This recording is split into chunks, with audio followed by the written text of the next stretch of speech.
Kim Deon didn't earn the name Stone Heart by showing mercy. He earned it by being the coldest man in Seoul. But tonight, that ice is cracking.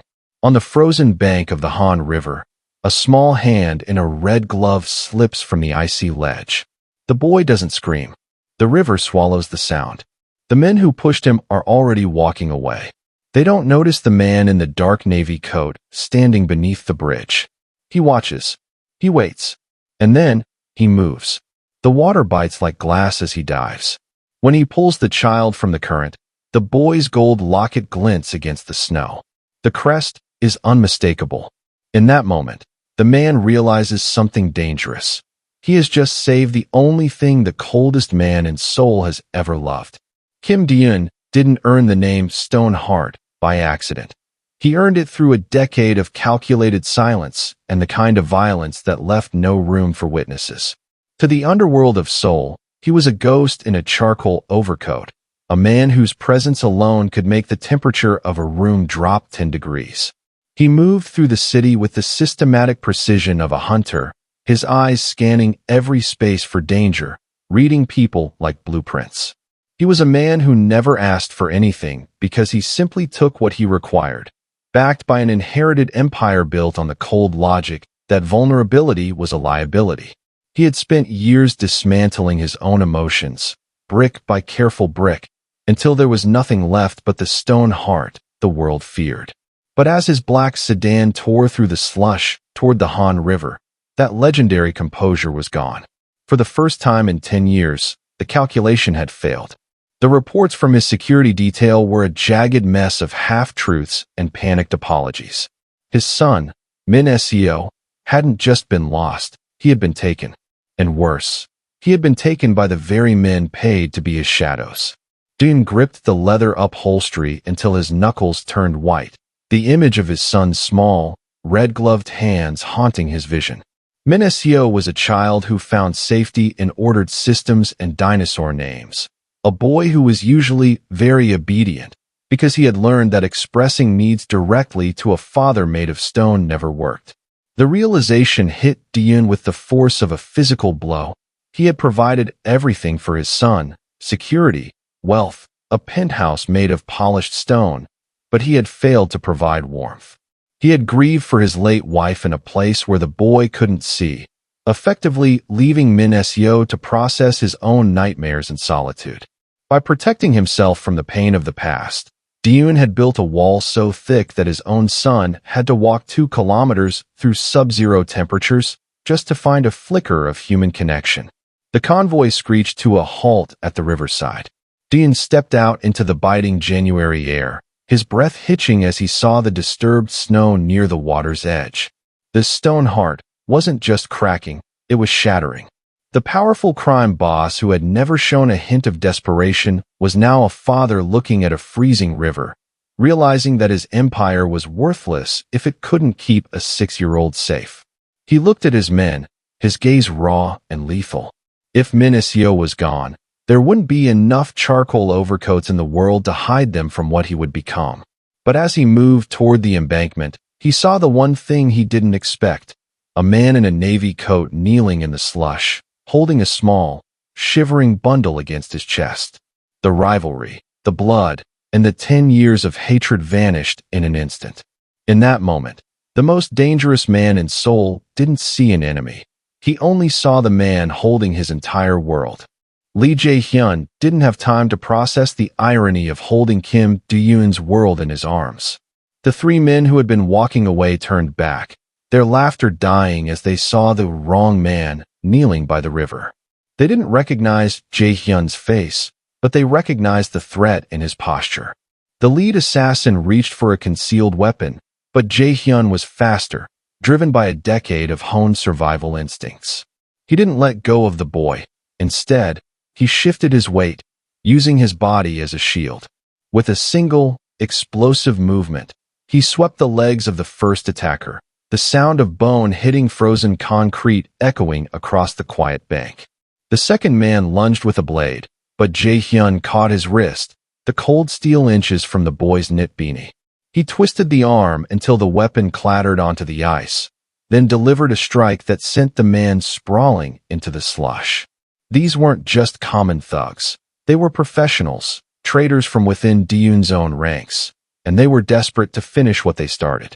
But Jae-hyun wasn't fighting for a paycheck or a territory. He was fighting for the tiny, shivering pulse pressed against his chest. He stood his ground, his gaze flat and measuring, the kind of look that told the remaining men that the only way to the boy was through his corpse. When the immediate threat retreated into the shadows of the parked black vehicles, Jae-hyun finally looked down. Min Seo was a small shape curled against him, his face flushed a dangerous red from the cold, his dark eyes round and glassy. The boy didn't scream. He didn't cry. He had entered the kind of trauma-induced silence that Jae-hyun recognized all too well, a silence where words no longer feel safe. Min Seo's red-gloved fingers dug into the wool of Jae-hyun's navy overcoat with a grip that would have needed a crowbar to break. The child wasn't just clinging to a savior. He was clinging to the only warmth he had felt in a very long time. Jae-hyun felt the boy's breath, shallow and rapid, against his neck.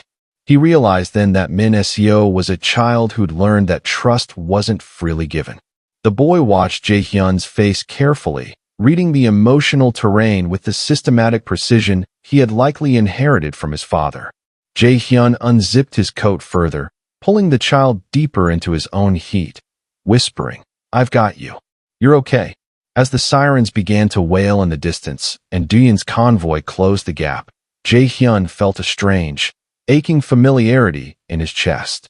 He had spent 10 years trying to destroy this stone heart, but as he looked at the boy's blue-tinted lips, he knew he couldn't let go. He had saved the son of his enemy, and in that freezing silence, the mathematics of his revenge had just been permanently altered. The safe house was a place of peeling wallpaper and the smell of old cedar, a sanctuary Jae-hyun had kept for a decade in case his war with Duyun ever went sideways. He had stripped the boy's wet clothes, wrapping him in an oversized wool sweater that swallowed his small frame. Min Seo sat on the edge of the cot, his eyes fixed on the door, his silence heavy enough to fill the room. Jae-hyun didn't try to force conversation. He simply handed the boy a cup of lukewarm tea, their fingers brushing, a moment where the wrong man felt the fading chill of the river still clinging to the child's skin. The peace lasted exactly 40 minutes. It started with the sound of tires crunching on gravel, followed by the heavy, rhythmic thud of car doors closing in unison. Jae-hyun didn't need to look out the window to know the stone heart had arrived. He checked his sidearm, the cold weight of the metal of familiar comfort, and stood between the door and the boy. When the lock clicked, not forced, but opened with the surgical precision of a man who owned the city, the air in the room seemed to vanish. Kim Duyun stepped inside alone, leaving his army of charcoal overcoats in the hall. His presence was a physical pressure, his eyes dark and lethal, scanning the room for any sign of a trap. For 10 years, these two men had navigated a map of blood and shadows, waiting for the moment they would finally stand face to face to settle the score. Jae-hyun's finger hovered over the trigger. He saw the calculation in Duyun's gaze, the lethal intent of a predator who found his cub in the hands of a wolf. "Step away from him, Jae-hyun." Duyun's voice was a low grate, the sound of tectonic plates shifting. "You've had your fun. Now give me my son." Jae-hyun didn't move. "Your own men tried to drown him, Duyun. If he goes back through that door, he's a dead boy walking. You can't even see the snakes in your own garden." The air turned electric. Duyun took a step forward, his hand moving toward the inside of his coat, but a small, sharp sound broke the standoff. Min Seo had stood up. The boy didn't run to his father. He didn't seek the safety of the empire he was born into. Instead, he took 3 shaky steps and grabbed the hem of Jae-hyun's navy coat, his small knuckles white with the effort. The silence that followed was deafening. Duyun froze, his stone heart visibly fracturing as he looked at his son, the boy who usually followed every order with terrifying obedience, choosing to stand behind the man who was supposed to be his father's executioner. Min Seo didn't say a word, but his eyes were a plea that no bullet could match.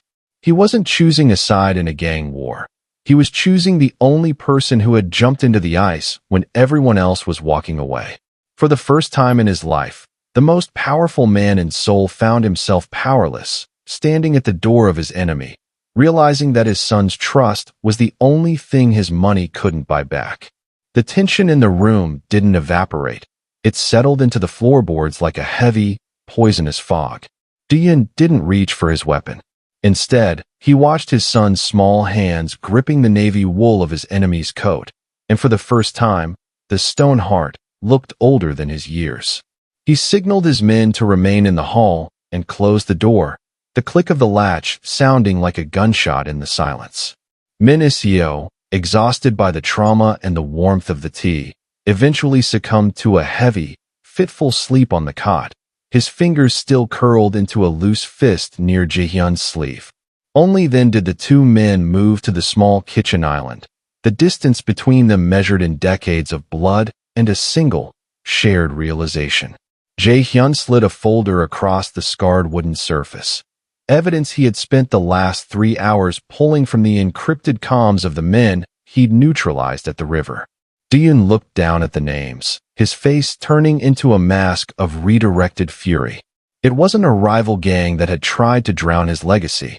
It was Park, his second-in-command, the man who had sat at his dinner table for 15 years. He didn't want a ransom, Dian, Jaehyun said, his voice a low, jagged whisper. He wanted a vacuum. If the boy dies, you lose your mind, you go on a warpath, and while you're busy burning the city down in grief, he steps into the throne. He used your own reputation as a weapon against your son. He knew you wouldn't look for a traitor in your own shadow because you were too busy looking for me. Dian leaned against the counter, his broad shoulders tensing. The cost of his power had always been high, but he had never realized he was paying for it with his son's life. He looked at Jaehyun, the man he had tried to bankrupt, imprison, and erase. Why save him? Dian asked, the question raw and stripped of its usual authority. You had every reason to let the river take him. It would have destroyed me without you ever having to fire a shot. Jaehyun looked at his own hands, still red and raw from the freezing water. I wanted to destroy the man who took my family, Dian. I didn't want to become him. When I saw those red gloves slipping under the ice, I didn't see the Mafia boss's son. I saw a kid who was being abandoned by the world because of a man's ego. I've lived in the dark for 10 years. Tonight, I realized I'm tired of the cold. They sat in the dim light of the kitchen, two monsters realizing they were both haunted by the same ghost of a life they could have had. Dian reached out, touching the folder as if it were a live wire. The alliance was no longer a theory, it was a necessity. To save the boy, the Stoneheart would have to trust the only man in Seoul who had enough integrity to hate him to his face. Park dies at dawn, Dian stated, his voice returning to its lethal chill. But I can't protect Minicio while I'm doing it. The snakes are everywhere. He looked Jaehyun in the eye, a silent plea passing between rivals. Keep him in the light, just for one more night. The fog at the Incheon docks was thick enough to swallow the towering shipping containers, turning the industrial landscape into a graveyard of rusted steel. Park didn't come alone. He had brought a dozen men, the remnants of a fractured empire who still believed that power was something you could take by force.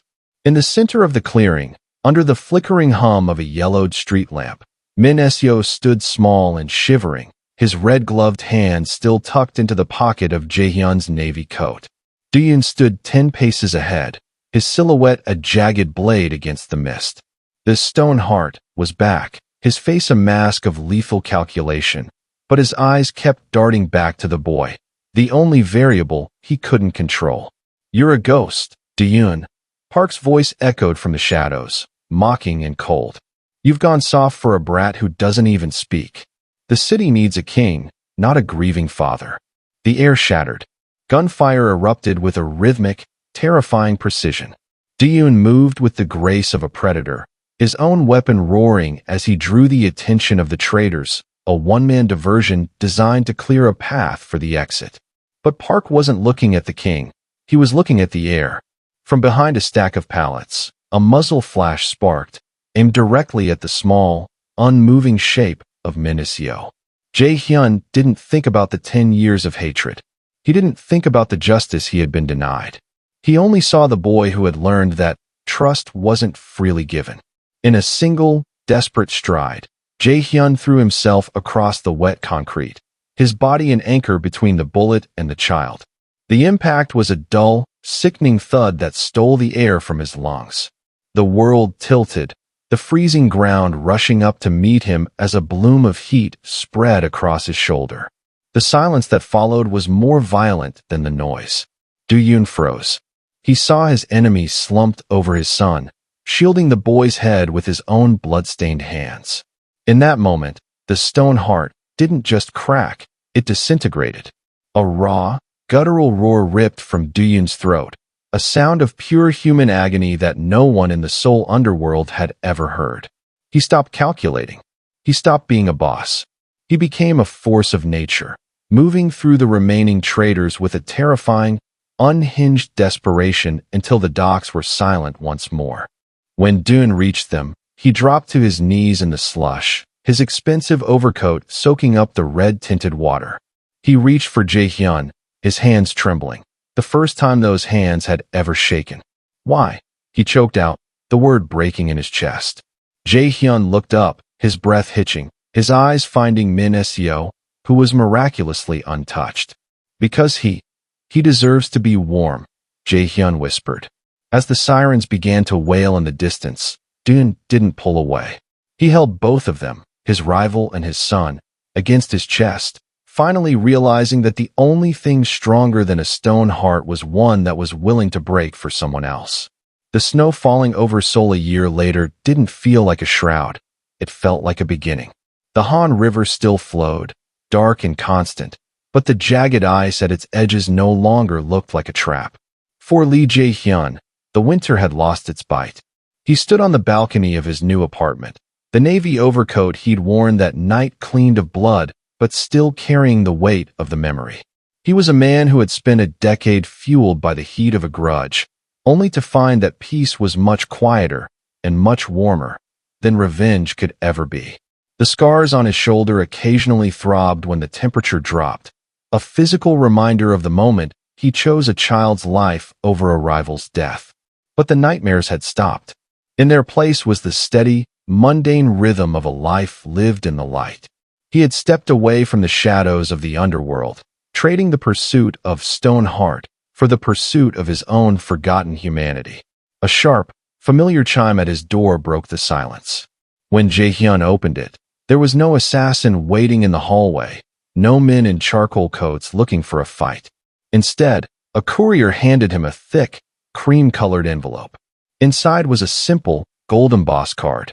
There were no demands, no coordinates for a secret meeting, and no threats. It was an invitation to a birthday celebration, signed not by a mafia boss, but by a father. At the bottom of the card, in a shaky but determined script that had clearly been practiced for hours, were 3 words: "Please come, Hyun." Jae-hyun traced the ink of Min Seo's handwriting, a ghost of a smile touching his lips.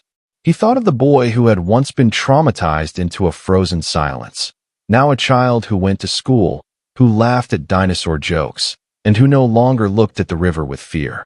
Kim Do-yoon had kept his promise. The Stone Heart had been dismantled, replaced by a man who ran a legitimate shipping empire with the same clinical efficiency he once used for war, but with a new, visible vulnerability. The rivalry was a relic of a different lifetime, a blood-stained bridge they had both crossed to reach the other side. Jae-hyun picked up his keys, his gaze lingering on a framed photo on his mantle, not of his lost family, but of a small boy in red gloves holding a paper crane. He realized then that the wrong man had been the right person all along. He wasn't walking toward a trap or a debt. He was walking toward a family he hadn't known he was allowed to have. As he stepped out into the soft October light, Jae-hyun finally let go of the shadow of the man he used to be. The war was over. The ice had melted. And for the first time in his life, Lee Jae-hyun was going home.